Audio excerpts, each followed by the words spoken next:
I think we don't have to press mute because it automatically.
Hello?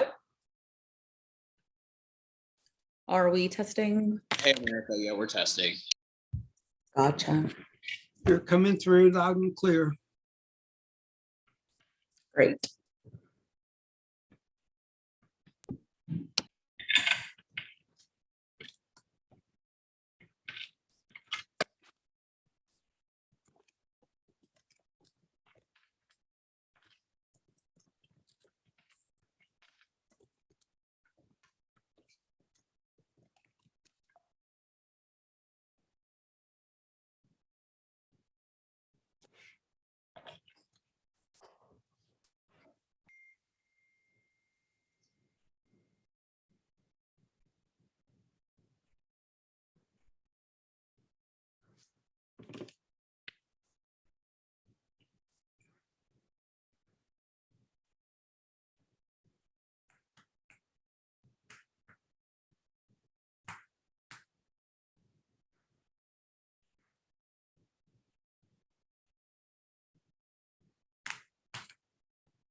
Otis, are you there?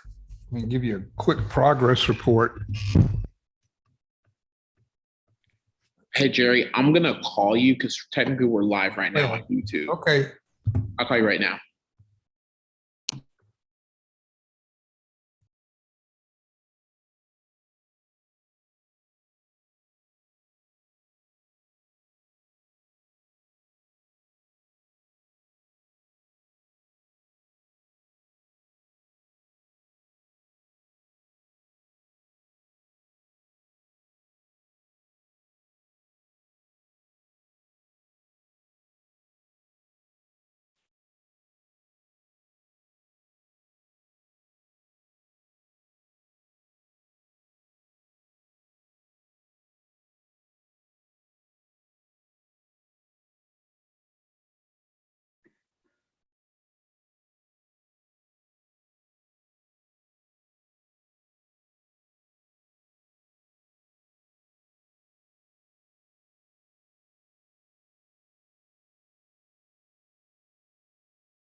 Hello. Hey, Barbara, how's it going? Good. Hi, Otis. How are you? I'm doing well. We've noticed that your hand is raised. Oh, sorry. I was just testing out all of the little questions that are showing up on the screen. It said, raise your hand to Oh, ask a question. So I thought, well, check and make sure I can do that. oh, okay. So I did. I'm good. I'm good. Awesome. Just a little early. You're good. No worries. Okay. Thank you. See if I couldn't tell it was up so let me see. Is it down now? Nope, it's up. Okay. Now it's down. No, it's down. Yeah. You're Okay. fine. Okay. Thank you. No problem.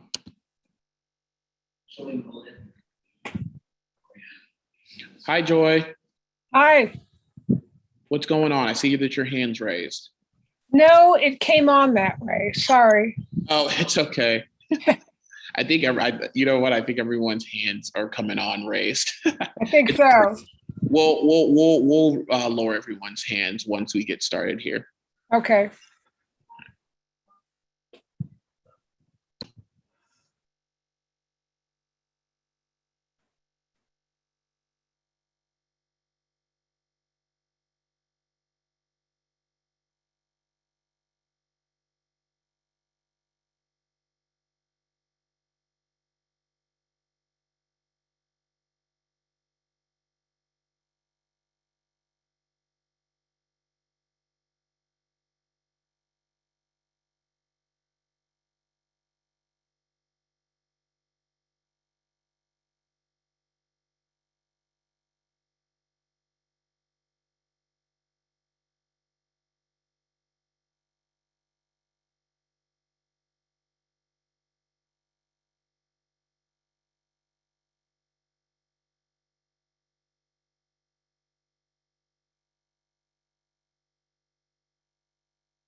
promised to make this quite as efficient as possible today. So thank you everyone for hopping on and joining today.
Good evening, everyone.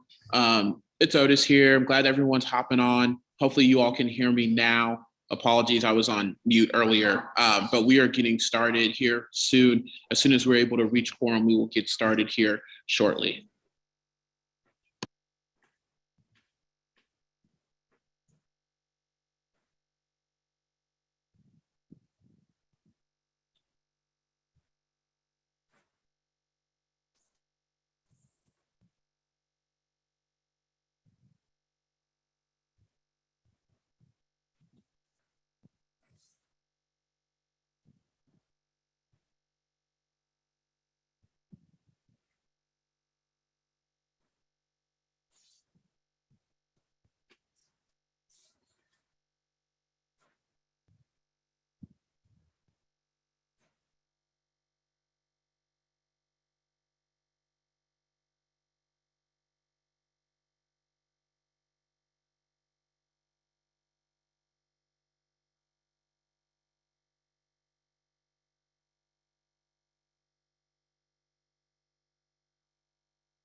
Good evening, everyone, and apologies for the in and out audio. Also, I was on mute, so I'm talking to our staff here, and that's why y'all can't hear me. So I know that there was a couple of comments in the chat, but it's good to see all of you participants that are here. We have a officially established quorum, so I'm going to call this meeting to order at 7:05 p.m. And like I said, it's great to see you all this Tuesday evening. I promise we're going to try to make this productive and efficient tonight.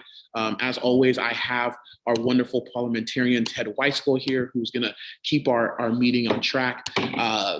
Just to give you a quick summary of what we're going to go over tonight. We'll do the pledge. We'll have the secretary's report, approval of the minutes, have a moment of silence of those passings and the ailings. We'll have some announcements that I'll go over. We'll do committee reports, starting with the treasurer's report, rules, primary resolutions, fundraising, audit. We're going to talk about some unfinished business as well, too. We'll get into new business. I think my buddy Jay Malone is on, so that's going to be some exciting news. I will give a report, and then we will adjourn for the holidays. So with that said, we're going to start with the Pledge of Allegiance. I have Ted Weiskell here, who is going to lead us in the pledge. Ready to begin. I pledge allegiance to the flag of the United States of America and to the republic for which it stands, one nation, under God, indivisible, with liberty and justice for all.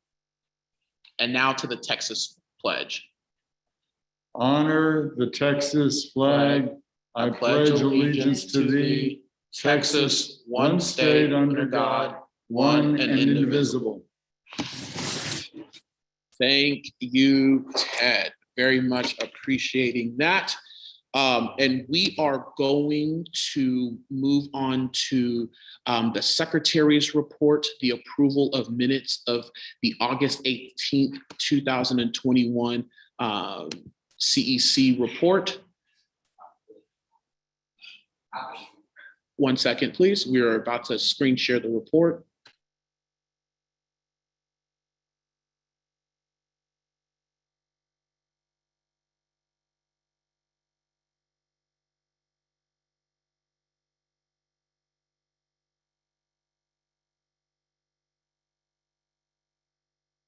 Oh, hello. Hey, Jennifer, we're about to screen share the minutes. Okay, I didn't get a link, so I'm on Steve's. I'm here with Steve. Okay, that works. Okay. So the minutes from the August 28th CEC, it was called to order at 3:08 p.m. by Chair Otis Evagaru. Welcomed everyone to the CEC. Pledge of Allegiance to the United States and the Texas flag was led by Ted Weiskell. Secretary's report, approval of minutes from June 27th, read by Chair Evagaru. On behalf of former Secretary Audrey Lawton, Evans' motion to adopt the minutes passed by unanimous vote. There's people that have raised their hands to make a motion. I think it's on the minutes. Do I need to keep reading? You're on mute, Otis. No, you don't. We're about to recognize Mary Morrison. That's the last Okay. hand I see raised.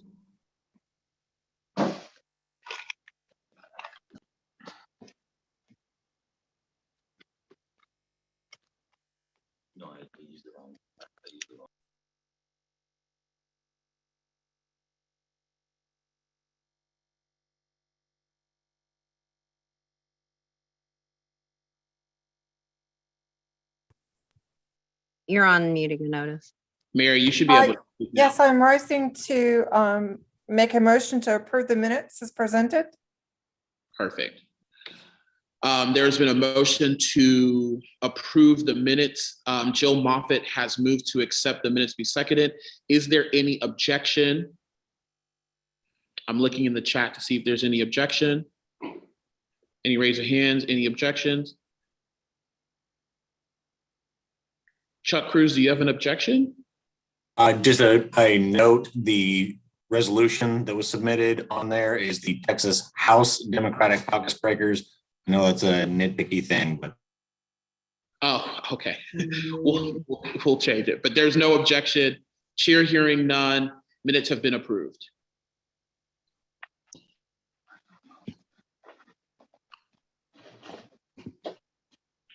Now moving on to the next part of our agenda, we are going to now take a moment of silence for the Astroworld victims that lost their lives, COVID-19 victims that have lost their lives, and then Rob Itchison, who is our, well, for Jerry Bernberg's sake, our deputy chair of the primary committee. His father passed away, Samim Itchison. So we're going to take a moment of silence for those folks who have lost their lives and then those folks who have ailings.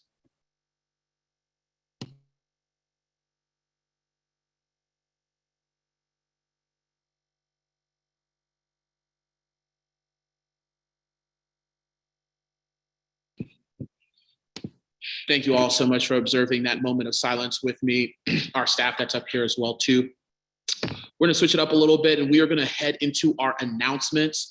So that way everyone is on, you all can see what we're doing. I believe the agenda is being shared as we speak, and there's the link for the agenda also in the chat. For announcements, what we're going to talk about is precinct chair filing dates will open January 15th and will close February 12th. I believe you all have received multiple emails from us, and you will continually to receive multiple emails from us so that way you're prepared for the opening of the precinct chair filing dates. Again, that'll be January 15th. Precinct chairs who are interested in working as election workers, please contact Karim Maldonado, who's our deputy elections director at karim@harrisdemocrats.com. We are starting to fill position for polling locations for the March primary. So if you're interested in doing that, please contact Karim @harrisdemocrats.com. And I'm sure someone will put her email in the chat as well too. We will have upcoming trainings as well. We have a training series every Thursday at 5:30 p.m. beginning on January 13th. Week 1, we'll talk about organizing your precinct. Week 2, we'll talk about organizing a phone bank. Week 3, we will talk about organizing a block walk. Week 4, using van and minivan. Week 5, voter registration best practices. Week 6, working at the polls. Week 7, canvassing apartments and gated communities.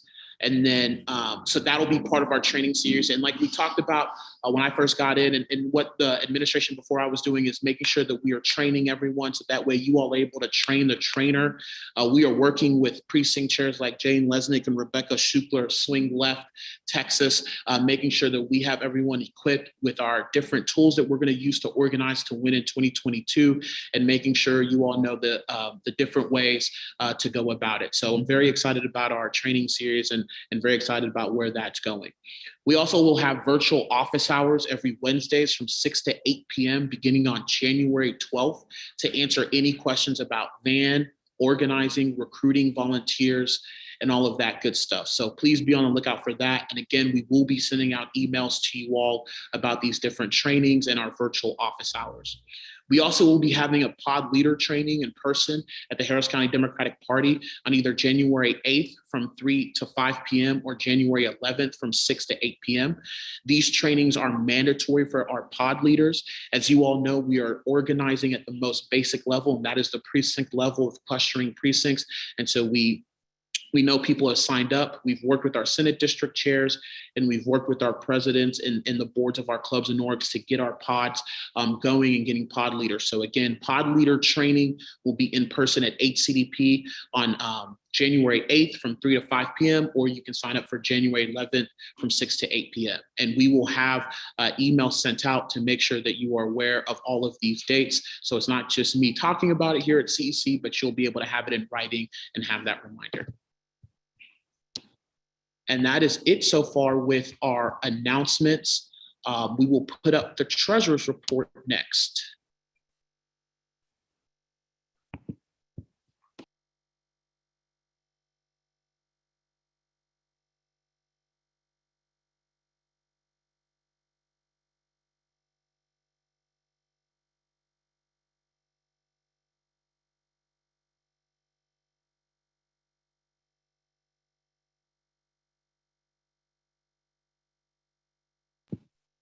Annette, actually, now that I'm seeing your question, I'm going to answer that for you. Right now, currently, County Commissioners Court is actually voting on the precinct, and we're going to actually address that later on in the agenda tonight about precinct lines and things like that too. So that's a great question.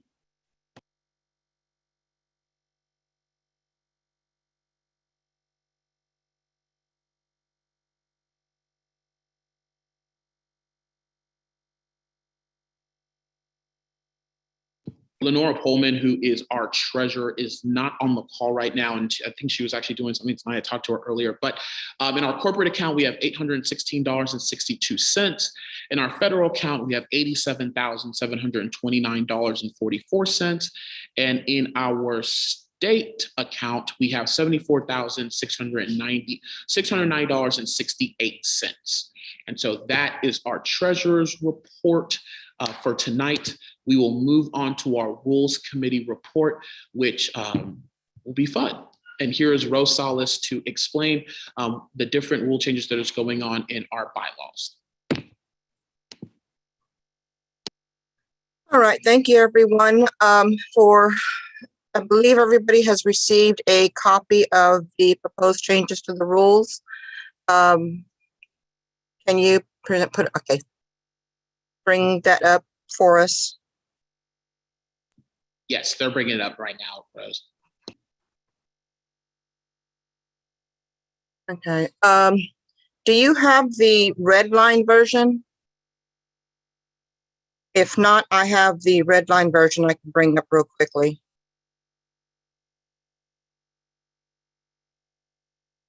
If you allow me to share my screen, I can bring the red line version up. Yeah, Rose, we're about to allow you to share your screen so you can bring the red line version up. Okay.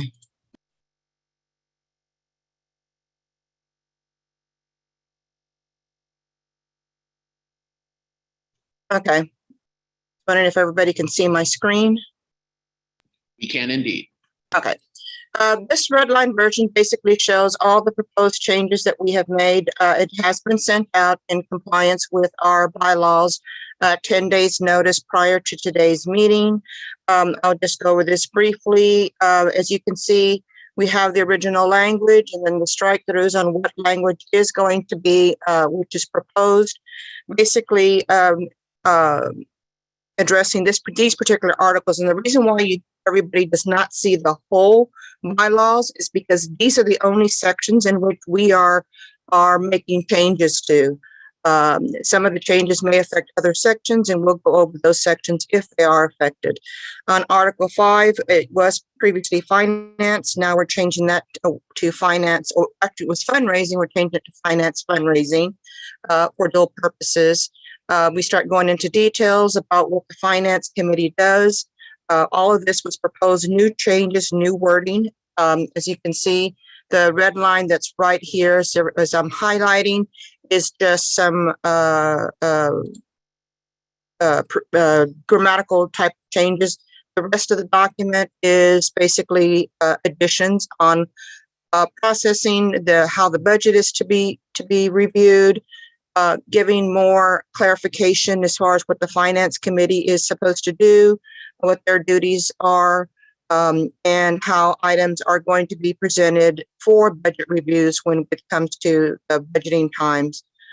So that whole section is new. Like I said, everybody's had an opportunity to view these. The next section will be in Article 6 under steering committees. Basically, we're changing, there's 2 at-large members that the chair can appoint. We're increasing that to 3. We're making some additional modifications as far as the steering committee, just kind of clarifications, cleaning up languages and the processes in which we are to be able to hold these type of meetings. Yes, we're still dealing with scenarios, post-pandemic type scenarios that we still have to have incorporated in emergency scenarios that we still have to keep incorporated within our bylaws. Standing committees, next item is Article 7. Standing committees, it just gives clarification that the chair of the party is always the chair of the primary committee. However, we can elect an additional co-chair or rather a associate chair to run the primary committee on behalf and along with the chair of the party. That's just kind of clarification on the wording of that, making sure that we're compliant with the statute. Also clarification that the treasurer shall be an ex officio member of the finance committee. Like I said, there's additional changes made throughout that particular section. What else? We go back down, this is under committees, changing it from fundraising to finance fundraising. a little bit, an overview of that. Right here, we're not going into detail as far as what that committee does. This is just a quick overview because that's in that particular section. Clarification on some ad hoc committees and subcommittees. And that's it for those particular changes.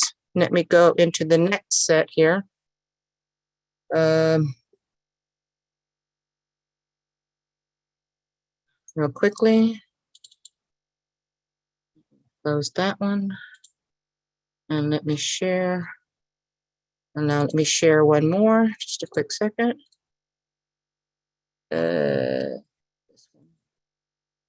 Okay. This one talks about meetings. Can everybody see that part? Can y'all see that, Otis? Yes, Rose, we can see it. Okay, the next section of the rules that is being changed pertains to Article 3 in meetings. It basically, like I said, we're still working on post-pandemic type of verbiage clarification as far as, you know, remote and hybrid meetings and defining those, and also defining the different processes that take place within the different meetings in general. What must be given 30 days notice for any proposed budget changes. What else we have here? What is considered confidential items when we break into executive committee? Those are items that would be discussed within executive committee. Any type of confidence considered confidential. Items, of course, no vote can be taken within executive committee. All votes will be taken outside of executive committee. And Mr. Chair, I move the adoption of these proposed changes to the rules.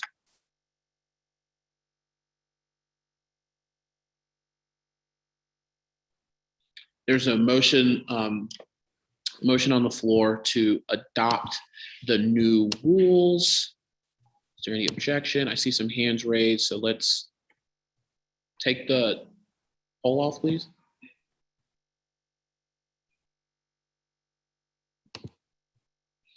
I see some hands raised. I'm gonna recognize Ann Rosenwinkel.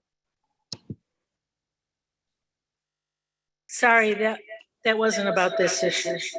Oh, okay. So then, Ann, if you could just chat us what your issue is, and then we'll move on to the. Thank you, Ann. Mine is off.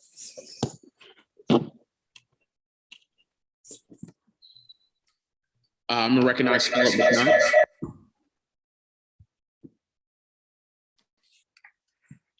I'd like to second the motion. Okay, there's a second on the floor.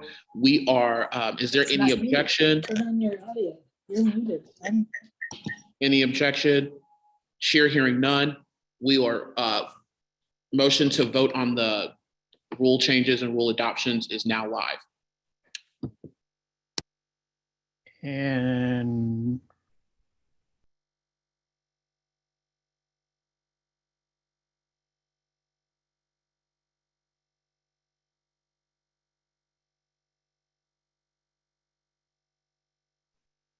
Just to let you know that as a panelist and a precinct chair, I'm not able to vote, but I vote in favor. If you'll record my vote, please.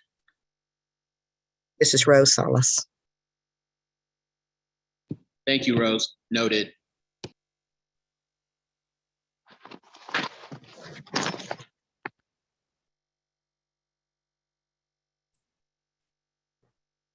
So I'm also unable to vote.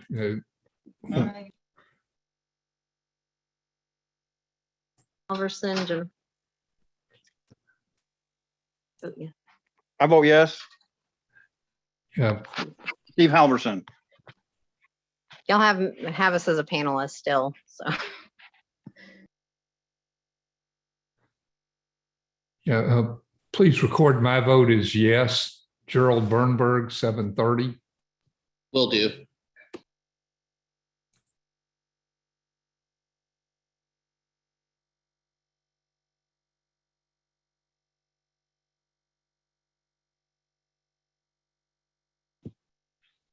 With 149 yeas, 8 nays, and 12 abstaining, the motion to approve the proposed rules to the changes has passed.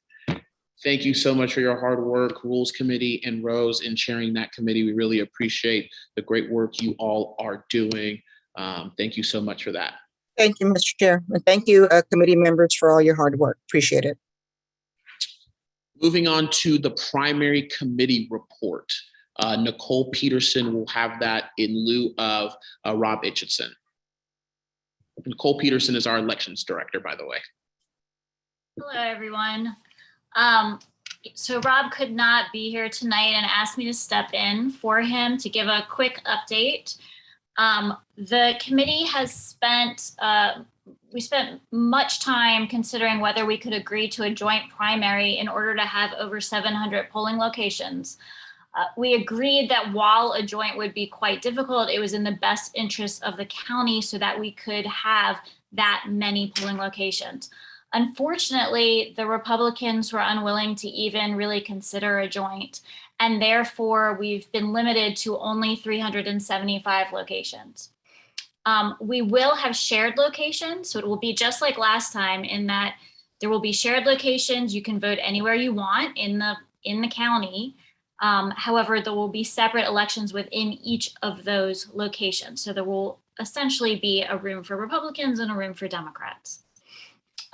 Given the small number of election day locations, the committee has worked hard on determining the polling locations to ensure fair access for Democrats.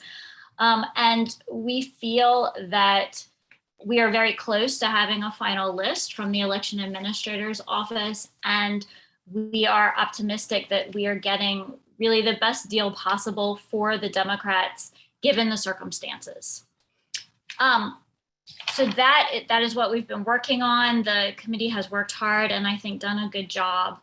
I also just want to reiterate what Otis said earlier, which is that any precinct chairs who would like to work as election judges on March 1st for the primary should get in touch with Karem. She's been trying to reach out to all of you. She's sent emails and texts and has been trying to call some of you. So if you have not heard from her yet, please email her and let her know if you want to work or not. That's it. Thanks, Otis. No problem. And Glenn, to answer your question, what is the primary reason for the Republicans refusing to have a joint primary? To be quite frank with you, they had no good reasons. They said that the Republicans and their base didn't want to have a joint primary.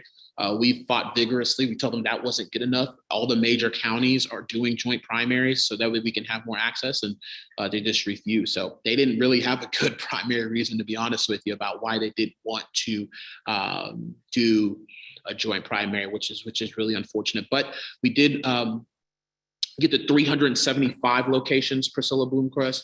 I don't know if you could hear, but it's 375 locations in total for a primary.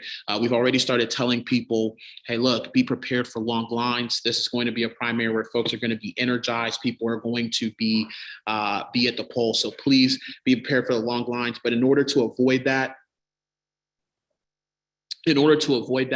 please take advantage of early vote and tell everyone to go early vote, because that's going to be really important and really key in making sure that we can at least free up some of the lines for election day. As you all know, you all have already started voting in school board and constitutional amendments. You saw the new machines and how that system is working.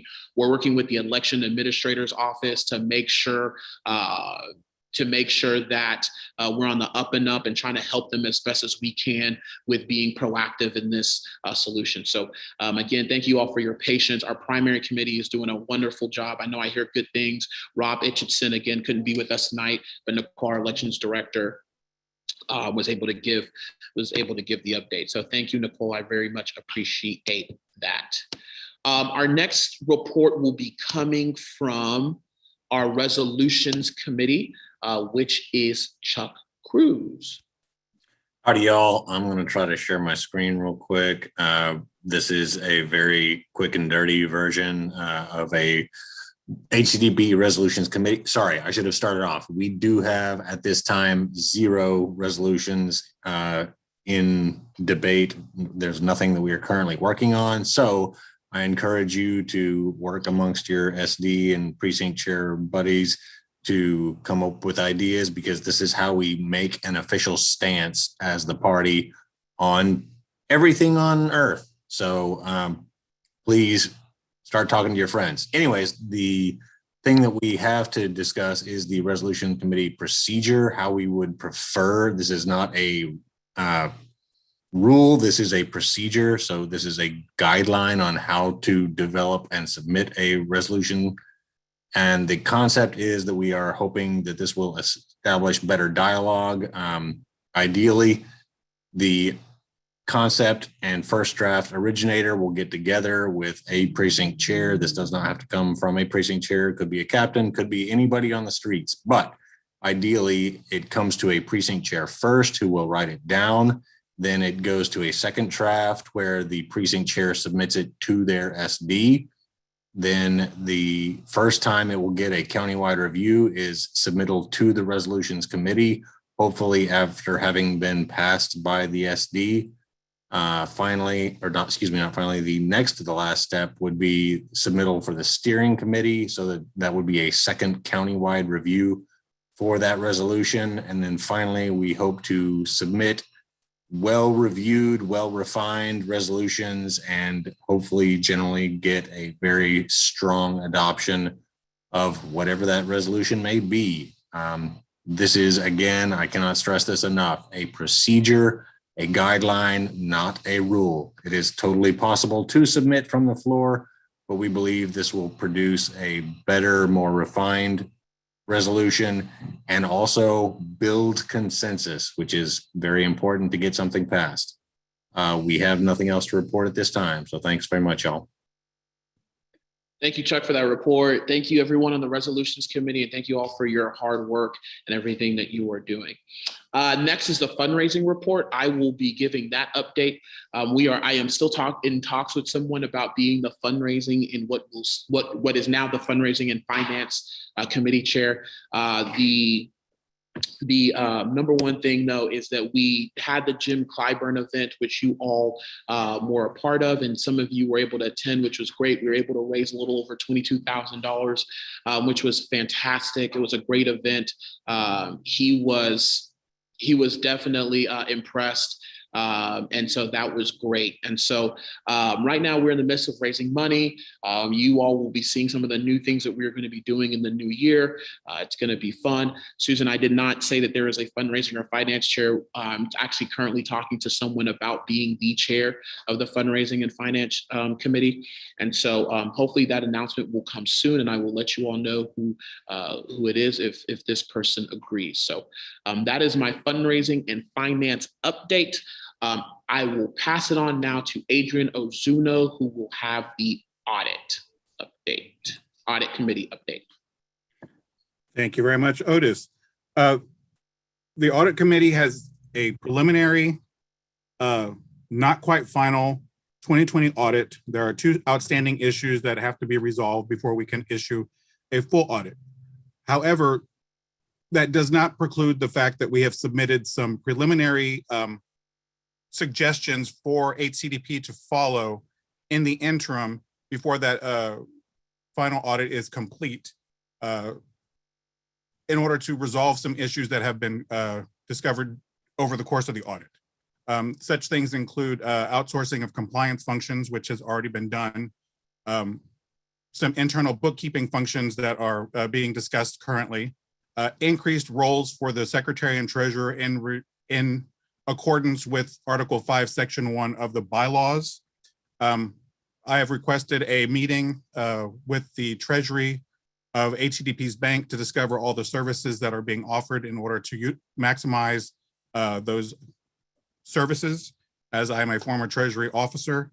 And then a meeting of the subcommittee with B Compliance or the full audit committee to make sure that all the filing functions are understood with both the FEC and TEC. The subcommittee will continue its work, and when it's finalized, it will go again to the full audit committee and the steering committee, and then the CEC will have the full report. But like I said, it is about 85% to 90% done. There are 2 outstanding items that have to be resolved before that report can be submitted. So that's the status of that specific report. With the new year coming up, and proposed changes that were at the last clubs and orgs, there will be additional potential reporting for clubs and orgs in the new year. after the TEC filing, January 15th. And then there will be additional, after the next audit committee in January, potential additional audit functions for precinct chairs when it comes to not just CEC attendance, but also for training purposes, van access and other such things to share with the SD chairs. That is the current status of the audit committee. And Adrian, really quickly, Alan Gutman had the timeframe for the presentation of the audit report to the CEC, probably next meeting, most likely. Yes, it has to. We're pretty close. Okay, sweet deal. Alan, I hope that answered your question. Yeah, we anticipate the next CEC meeting will have, we will be able to give a full audit committee report of what they found in the audit. Adrian, thank you so much for the audit committee report. Really appreciate it. And that sums up our committee reports. And again, thank you so much, chairs, for doing all that you're doing. Thank you all precinct chairs and the volunteers that sit on those committees. It is very, very much appreciated from myself and our staff here at HCDP. Next on the agenda, we are approaching unfinished business. There was a postponed amendment for precinct chairs to receive a payment or reimbursement. Gail Neeson is on the call now. I believe she is there. If we can unmute her.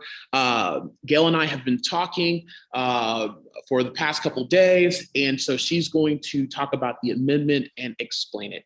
Gail, the floor is yours. Hi, okay, thanks, Otis, a lot. So Otis and I talked. I was very adamant about my amendment and about the validity of it. I had quite a bit of support in the last CEC meeting in the chat.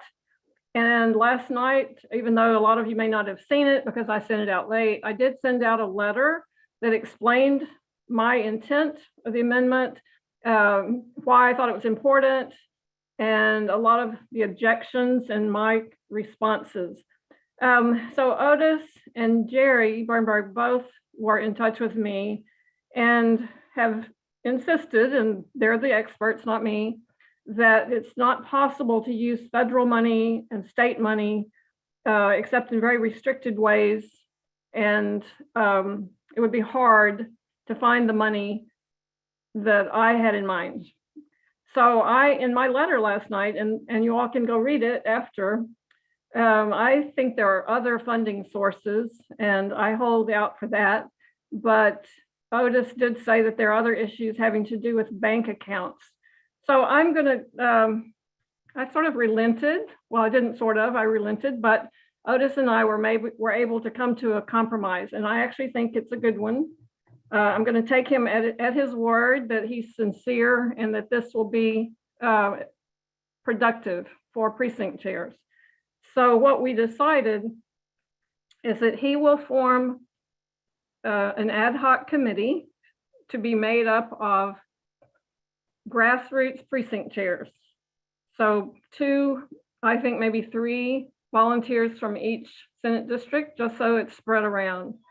And this won't be anything, activities won't be related to HCDP activities. This is going to be targeted to individual precincts and precinct chairs. That doesn't really exist right now. We don't have a forum at all that I'm aware of. We don't use Facebook effectively. And I suggested maybe a regular Zoom meeting just for precinct chairs to share ideas and talk about concerns. And maybe that's something that could come out of this committee. So the committee would meet regularly. I think it will be, my understanding is that it will be precinct chair led. Obviously, an ad hoc committee has to be overseen by someone, Otis or someone else in the office.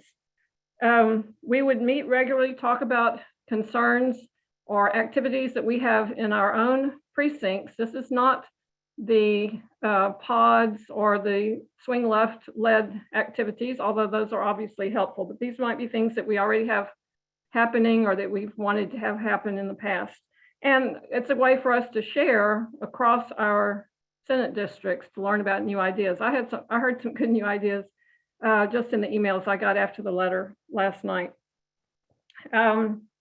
I think what we would try to do is to see how we could make some of these things happen, maybe with money that we can identify, and maybe without money if we're not able to identify it. I told Otis that I would be happy to serve on the committee, at least to start.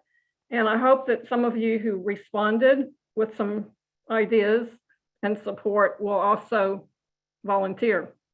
If you go ahead and volunteer in the chat, I'll volunteer to collect those names tonight. And then I guess Otis will be the one who will make the decisions. So if you go back into my letter, and I'm not going to take much time here, but I just wanted to point out one thing. One reason that I'm so set on individual precinct chairs focusing on their own precincts. My precinct 8 was redistricted in all 4 state-drawn districts, everything. My county district is new. And today, the Commissioners Court voted this afternoon on new election precincts. And my precinct 8, and I'm captain of a little tiny adjacent precinct next to me, 685. They carved 53 houses out of 8 and put them in 685. I really have no problem with that, except that we're in different districts, so they couldn't be merged. But there's no reason, there's no way for the people, for my neighbors to learn who their new representatives are. So they're going to go to the poll, to the primary, which starts on Valentine's Day, by the way, 2 months from today. And they're going to expect to see Lizzie Fletcher, and she's not going to be there. It's going to be Al Green. So I want to help them be prepared for that. There's nothing that I know of that HCDP can do to help me with that specifically. I need to have literature for them, and I will, but it would be nice to have some support. So that's the kind of thing that that I'm interested in. Anyway, I think that covers it. Otis, you can fill in. One comment that Otis made that I thought was interesting, that he had checked, I think it's that you checked, that no one else, no other county parties support precinct chairs in this way, like in individual precincts. And my thought was, great, that lets us be first. And I think that would be a great idea if we could lead the way. So that's, oh, I never did reread my amendment proposal. So let me just read it so that there's no confusion about what I actually said. My wording was this: I move that we revise the total allotted for precinct chairs and CEC meetings from $1,500 to $2,600 to include an offer of up to 100 for individual precinct chairs wanting support for precinct organizing. So in my letter last night, I listed a lot of the things that my proposal did not mean, did not mention, and the intent, some of the things it did. So I hope you'll go read that. I hope you'll volunteer for this committee. I hope it's going to be an honest effort by HCDP to help us.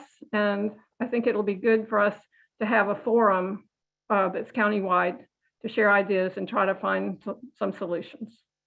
Thank you so much, Gail. I appreciate that. And Gail, Arva Howard's in the chat. Hi, Miss Arva. And she says that we're not understanding or appreciating what you're saying. And I think we are. I think we are very much appreciating and understanding what Gail is saying. And Gail and I have spoken now a couple of times about this, and she's going to withdraw her amendment tonight because of this compromise that we've made. And I'm going to talk to the SD chairs. What we're going to do is that I'll talk to the SD chairs of each Senate district and have them nominate 2 precinct chairs from their Senate districts to sit on this ad hoc committee where we can talk about different ideas and different ways we can better support our precinct chairs.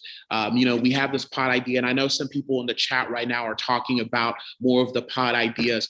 I would really encourage you to speak with your SD chair and the presidents of your clubs and orgs. We had a meeting with them about the pods. As you all know, this meeting is being recorded, and I don't want to give out all of our strategy, but our clubs and orgs our clubs and orgs are at the forefront of that, and our SD chairs as well too.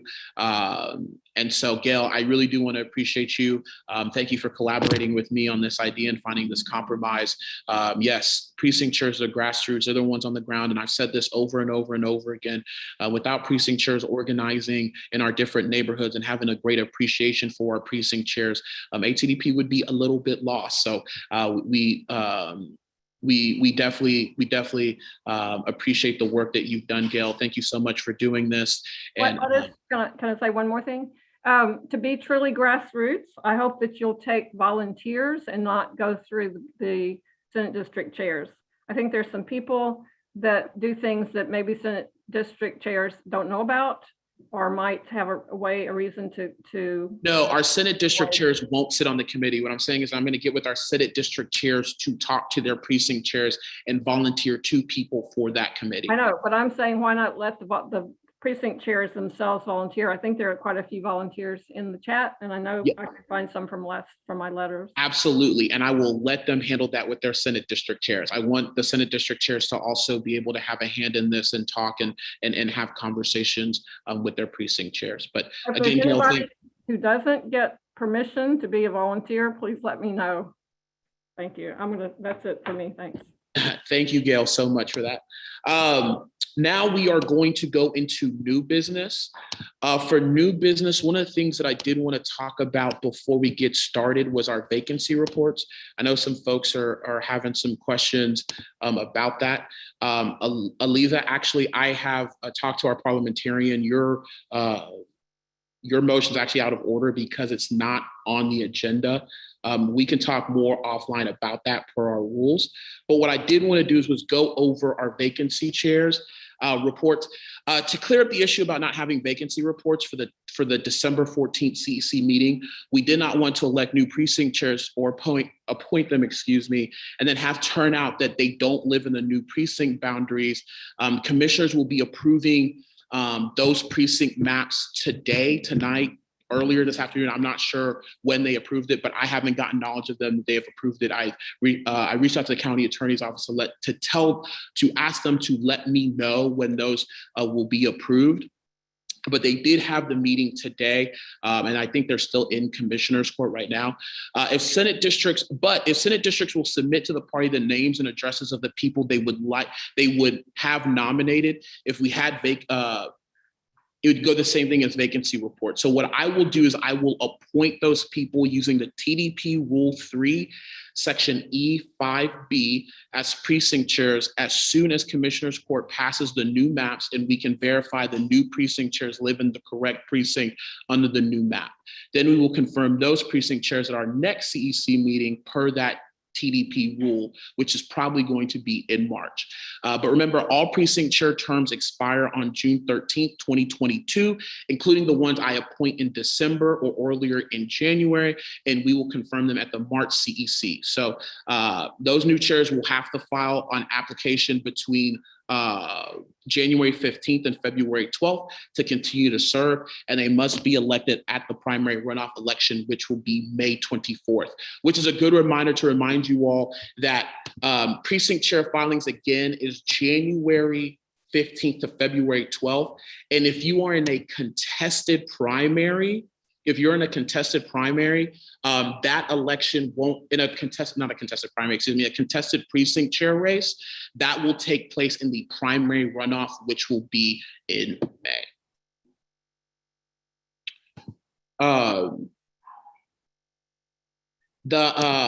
Also to go on new business, I think Jay Malone should be on the call. With part of the rules that we passed that we will have a third at-large member for our steering committee. This is a big nod to our labor siblings who are on the front line with us every day, making sure that we're getting out the vote, making sure that we're block walking, making sure that we're doing all the necessary things to do to make sure that we are full steam ahead. And so I'm going to appoint Jay Malone, who is the political director for the AFL-CIO, to be the third at-large member. He is also a precinct chair as well. So Jay also has the experience of being in labor, but also the experience of organizing on the front lines as a precinct chair. So if you all would welcome Jay Malone to the steering committee in the chat and really talk about, because he's a good friend of mine. And Jay, we'll unmute you so you can have a chance to discuss, to talk.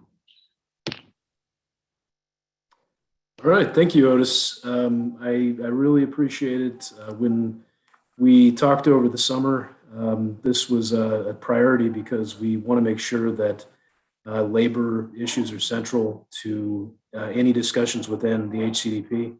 And it's very exciting to be joining the steering committee and be able to be a part of these discussions moving forward. Just so everybody knows, the Texas Gulf Coast Area Labor Federation, we're the regional body of the AFL-CIO with 92 local union affiliates. We actually came out of a combination of 6 local labor councils, including Harris County, Galveston, Tidelands. So we actually covered 13 counties, but we have almost 60,000 members that live in Harris County. And our hall is based, it's off Telephone Road in 45. You might have been there before. So excited to be a part of this. Thank you, Otis, and looking forward to getting to work. Thank you so much, Jay. I really appreciate that. And I really appreciate you being a part of our steering committee. And like I said, a big nod to our labor siblings who are on the front lines, who are fighting for progressive issues every day and making sure that people are taken care of, whether it's with paid family sick leave, raising minimum wage, expanding Medicaid, things like that. So I appreciate that very much, Jay. Alan, I saw your question. Apologies. I direct message you as well too. That's something we could talk about offline. We have talked about this committee. I would like for there to be a report to talk about the progress, so we can bring it to CEC and let them know. And also too, reports about how we've implemented some of the ideas that precinct chairs have brought forth as well too. So yes, Alan, that's a great idea. Okay, off of new business, no problem, Alan. Off of new business, my report for tonight. First and foremost, I want to thank each and every single one of you who's on the front lines every single day, helping us, because it's really important to make sure that we're fighting for increasing our wages, expanding Medicaid, making sure our public education school system is fixed and adequately funded, and finally fixing the damn grid so we don't just freeze to death, but also boil to death in the summer where we're anticipating record number temperatures. So I do want to thank all the precinct chairs that are on the call. I really appreciate you all for everything that you are doing. The good news I have, I see some comments, and I know a lot of our precinct chairs, and I know a lot of people on this call get a little bit ahead and excited. This will be our last virtual CEC. Leslie Carpus, this is for you, because I know you really want us to get in person, but seriously, this is our last virtual CEC. We're going back to in-person CEC beginning in March. That'll be our next CEC.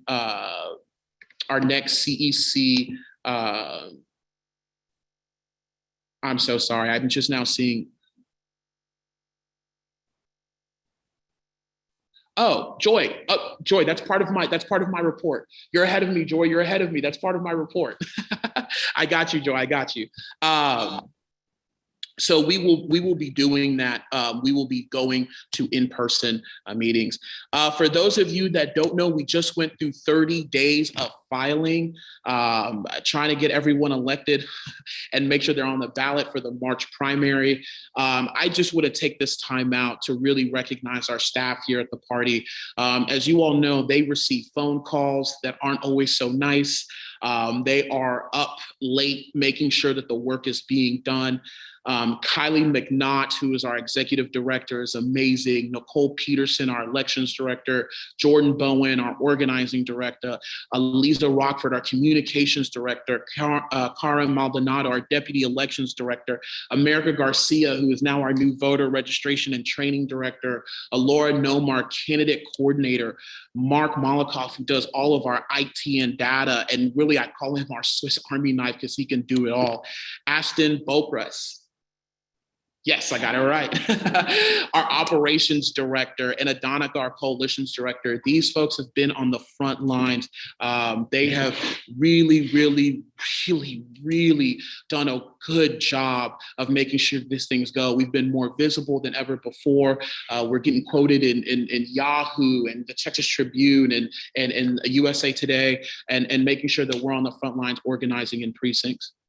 The other big deal, Joy, thank you for bringing it up, and I was going to bring it up too, is that from here on out, what we're going to do in our clubs and orgs and our Senate district chairs have been aware to this. One of the things that we want to do is we want to do better at communicating.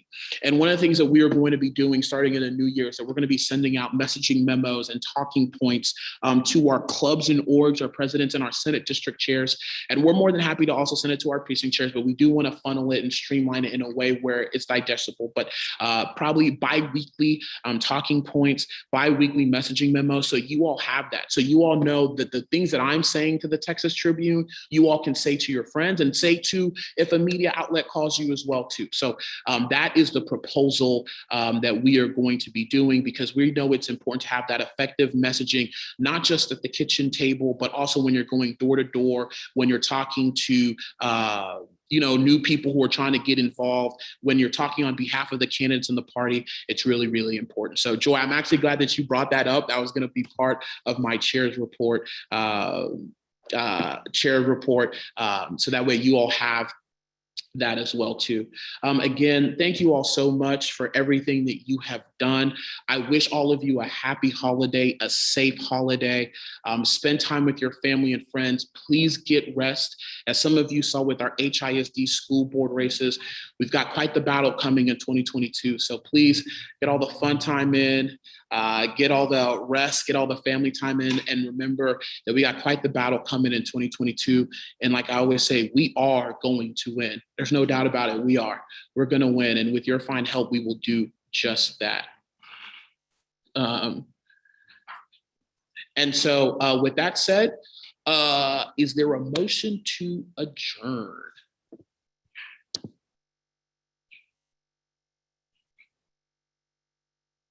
All right, Sarah Saeed, I see you. Motion to adjourn. I got a second. With that said, happy holidays, everyone. We will see you in person. I don't think there's an objection. We will see you in person soon, and we will see you all in the new year. Bye.